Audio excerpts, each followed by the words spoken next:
Peace to Allah's sons and daughters, his 5% nation, the great gods and earths, my brothers and sisters. Thank you once again for your time and energy. I come to you in the divine name of I Am Powerful Allah. The title for this presentation is Making Trouble Amongst the Righteous. In this, I will dive into the long-standing intricacies of troublemaking within the 5% nation and expound on the dire need for improvement as it pertains to structure, discipline, conduct, democracy, and the execution of justice.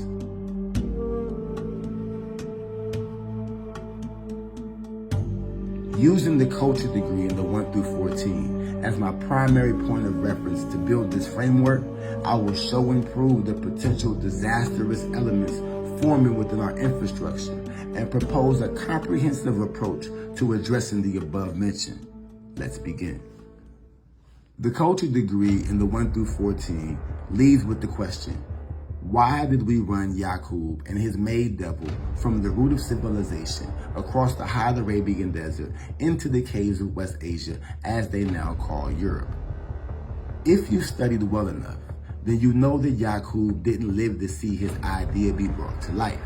It took 600 years to make or graft the devil, according to the teachings. Yacub died before the completion of the first 200 years of grafting.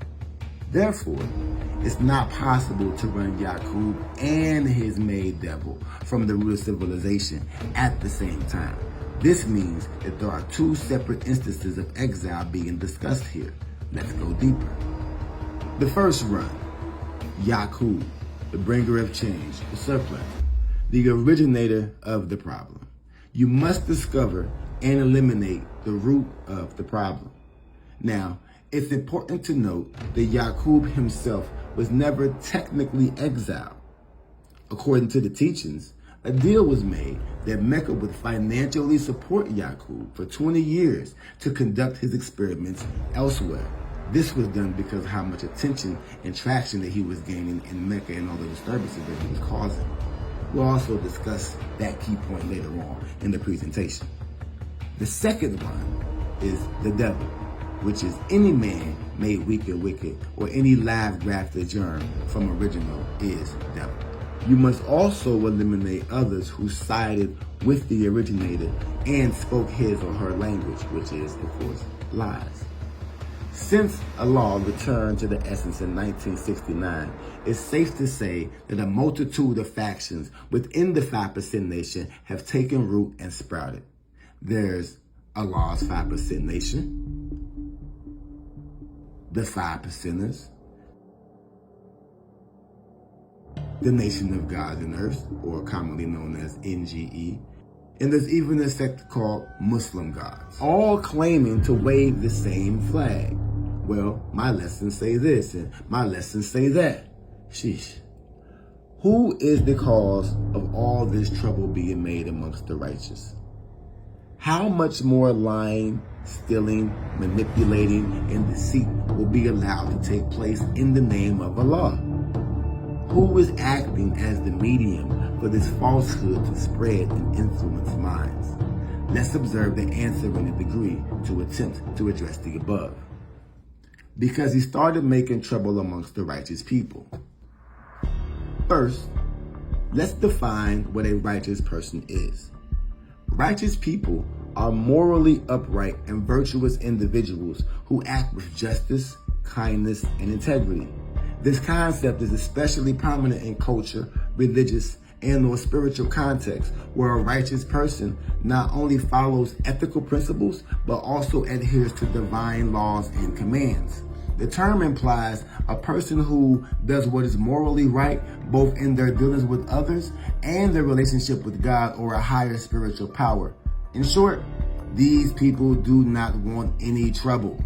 To make trouble means to intentionally create difficulties, disturbances, or conflicts for others, disrupting the normal flow of events in a social, professional, or personal context. The trouble created can range from minor annoyances to more significant issues.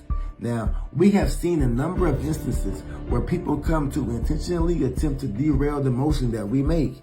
They'll say peace and pretend to respect the culture, all while making mockery and calling it pseudoscience. Or they'll try to convince our women that we don't value them and that somehow being the earth is a lessened position, and another example of misogynistic behavior within our culture. These are examples of people making trouble amongst the righteous from the outside in. However, we also have those within the culture who are practitioners of the same activity. Allah didn't teach this. Allah didn't teach that. Some of the elders have even gone so far as to develop their own cult-like following within the nation. To them, no one can be Allah, other than the one man who passed away in 1969. To this I say, emphatically now, Cypher, that's worship. In 2025, there is no longer one body governed by supreme mathematics. Instead, lineage, self-styled wisdom, and understanding has taken precedence over the knowledge and wisdom that got us all here in the first place, accusing them of telling lies. Accusations have a profound and often devastating impact, causing severe emotional distress, long-lasting mental health issues like PTSD, financial ruin through lost income, and permanent damage to personal and professional reputations. The repercussions extend to family who experience stress and strain and can even lead to a legal and criminal penalty for the wrongly accused. Conversely, accusers can face consequences themselves for their false claim. Have you ever heard of being guilty in the court of public opinion? To be found guilty in the court of public opinion means that the general populace has judged the person or entity to be at fault for wrongdoing, regardless of the official outcome of any legal proceedings. This informal judgment is formed and amplified by news medias and social platforms, which do not operate under the same rules of evidence and procedures as official courts of law. In this nation, we say, word is bond, and bond means life, and I will give my life before my word shall fail. Yeah, sounds good, right? Well, unfortunately, too many of us have not upheld such an honorable creed, so our words don't hold the same value they once held. Brothers lying to each other, sisters lying to each other, gods lying to the earth, earth's lying on the God. When would it stop? Causing them to fight and kill one another. External false accusations intended to create trouble can cause profound internal conflict by eroding trust, manipulating emotions, and undermining cohesion within a person, a group, or an organization. The fabricated narrative forces the target to question their reality and relationships, creating a dilemma between defending themselves against an outside threat and managing the ensuing internal chaos. How many ciphers have suffered because gods had a personal disagreement? How many gods stopped coming around because a brother stole from them and everybody knew about it, yet no justice was served? How many earths were victims of domestic violence and sought refuge with their so-called brothers but were met with a cold shoulder? We must take an honest look in the mirror and decide what kind of a nation are we really striving to become. Yacub was an original man and father of the devil. He taught them to do this devilishment. We follow the ideas the same way we do children. All that is necessary is a medium for it to be executed. It's important to emphasize that Yacub was one of us. Not only was he an original man, but he was a scientist with the gift of persuasion. I say this to say, rarely is it a stranger that follows devilishment into your life. It's one of your own. Your own people are the only ones who can convince others to stand against you. How? Because they're close enough to you for outsiders to believe their lies about you and take them on face value. Allah himself is quoted as saying, the only one that can hurt me is a 5%er. only saying that those people that you love and trust have the ability to do real damage to your character, your name, and even your life itself. The root of civilization is in Arabia at the holy city of Mecca, which means where knowledge and wisdom of the original man started when the planet was first found. We, original people, are naturally peaceful people at the root, the core.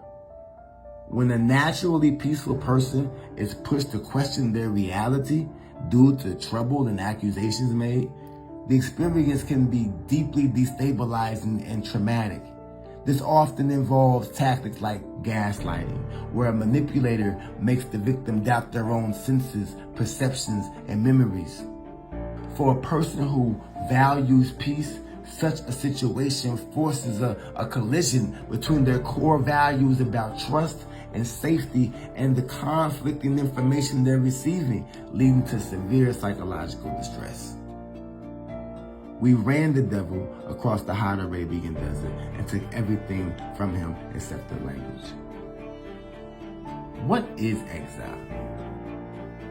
Traditionally, the parameters of exile in a cultural or territorial context involve involuntary displacement, a profound loss of identity, a longing for a home, and the establishment of misplaced cultural spaces. While the specific conditions vary by era, offense, and motivation, the core parameters remain consistent across historical and cultural contexts. As a nation, we need to establish our own universal agreement and understanding of exile. In my own Quran, I've witnessed many people be exiled, only to still be embraced by those who grew fond of them during their time amongst the righteous. This weakens the power of the exile. So I say, all those who choose to associate with the exile must also be exiled. We must begin to establish a form of order within this nation if we are going to move in a good, orderly direction.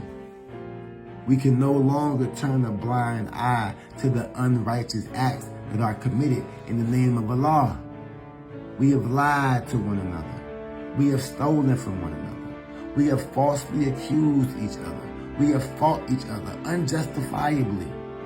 We have permitted domestic violence, adultery, child abuse. The list is long and is truly unacceptable. It doesn't matter if that's your man's, if he's wrong. It doesn't matter if that's your sissy, if she's wrong. This nation is all wise and does everything right and exact. So I propose that we establish some form of government within this nation on a local, regional, and national level. So the concept of this is personal will no longer be a license for unrighteousness. He went savage and lived in the caves of Europe. As stated in the wisdom degree in the 1 through 14, a savage is a person who has lost all knowledge of himself and is living a beast way of life. This is how people can change up on you after being confronted or exposed and try to rally others against you by maintaining a negative perception of you, even when they were the one in the wrong.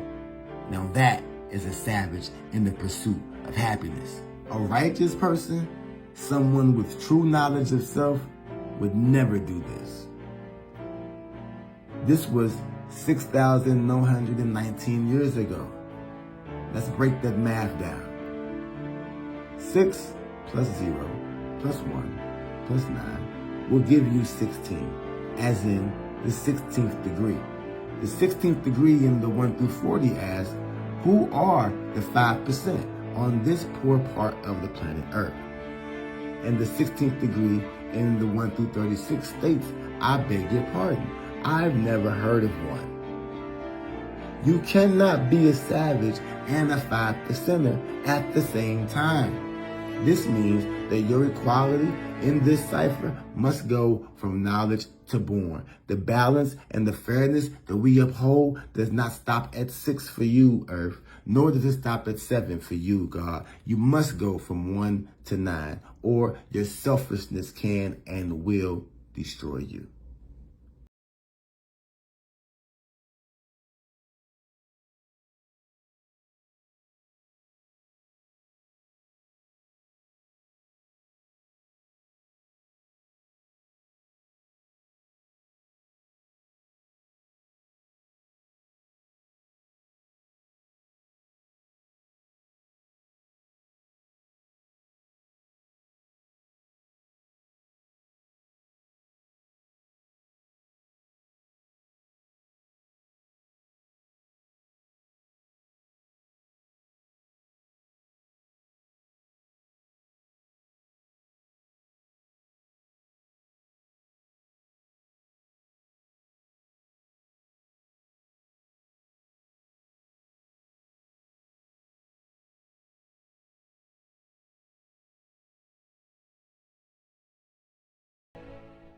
How to build a home for yourself. The planet Earth is the home of Islam, and Islam is mathematics. So listen, to the gods, let's treat these women as though we know and understand just how vital they are to the stability of our family structure and the future of our nation. Too many sisters share the same stories of abuse and deception that they have experienced while dealing with the 5%. And if we truly know and understand that the woman is the first teacher, then perhaps we may want to rethink how we are behaving. My sisters, you're not off the hook. I advise you to not be so naive and blind to the reality when it's presented to you. Know the difference between being taught and being drawn up.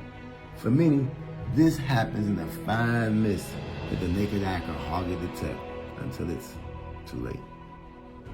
Build a home for yourself.